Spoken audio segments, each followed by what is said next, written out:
تفسیر القرآن آج کا سبق سورہ بقرہ آیت نمبر 32۔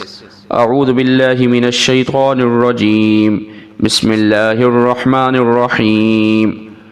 قالوا سبحانک لا علم لنا الا ما علمتنا انک انت العلیم الحکیم۔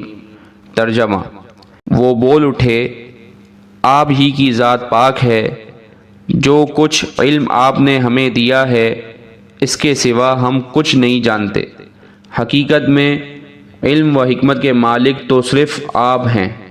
اس آیت مبارکہ کی تفسیر میں مفسرین کرام فرماتے ہیں کہ بظاہر ان الفاظ سے یہ معلوم ہوتا ہے کہ یہ نام صرف حضرت آدم علیہ السلام کو سکھائے گئے تھے اور فرشتے اس تعلیم میں شریک نہیں تھے۔ اس صورت میں ان سے ان ناموں کے بارے میں پوچھنا یہ جتانے کے لیے تھا کہ تم میں وہ صلاحیت نہیں رکھی گئی جو آدم علیہ السلام کی تخلیق سے مقصود ہے۔ دوسرا احتمال یہ بھی ہے کہ آدم علیہ السلام کو سکھاتے وقت فرشتے موجود تو تھے، لیکن چونکہ ان میں ان باتوں کو سمجھنے یا یاد رکھنے کی صلاحیت نہیں تھی، اس لیے وہ امتحان کے وقت جواب نہ دے سکے۔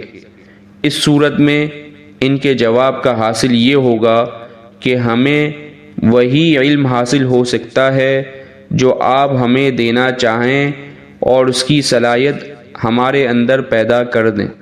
وآخر دعوانا ان الحمد للہ رب العالمین۔